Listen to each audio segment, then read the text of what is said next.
इस मॉड्यूल में हम पृथ्वी की संरचना के विषय में जानेंगे। हम सभी जीव जैसे पेड़ पौधे, मनुष्य, पशु पक्षी आदि पृथ्वी पर रहते हैं। क्या आपने कभी सोचा है पृथ्वी की आकृति कैसी है, गोल या चपटी?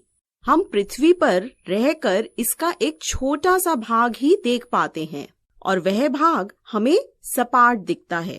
पूरी पृथ्वी को एक साथ देखने के लिए हमें रॉकेट द्वारा वायुमंडल से आगे अंतरिक्ष में यात्रा करनी पड़ती है।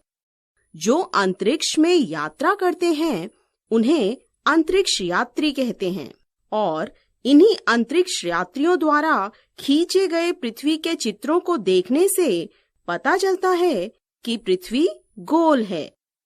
पृथ्वी गोल तो है परंतु खोखली नहीं है, यह ठोस है।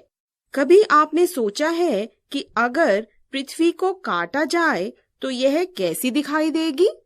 आइए पृथ्वी की आंतरिक संरचना के विषय में चर्चा करते हैं।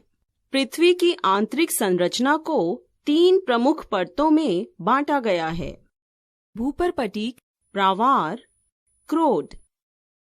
पृथ्वी की सबसे बाहरी परत, जिसमें महाद्वीप तथा महासागर स्थित हैं, उसे भूपर्पटीय कहते हैं।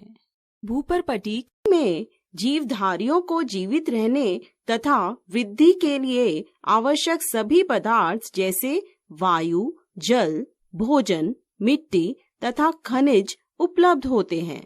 इसकी ऊपरी परत में मृत पौधों एवं जंतुओं के सड़े गले अवशेष होते हैं, जिसके कारण यह उपजाऊ होती है।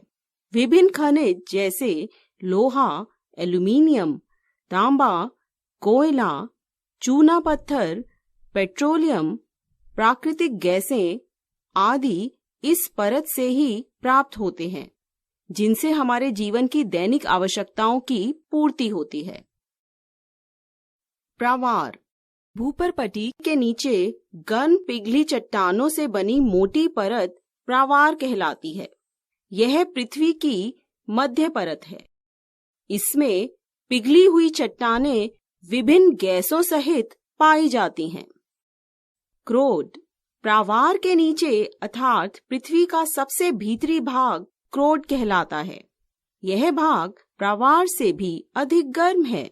ऐसा माना जाता है कि इसके केंद्रीय भाग में लोहा तथा निकेल धातु ठोस रूप में है, जबकि बाहरी भाग में लोहा पिघले रूप में है।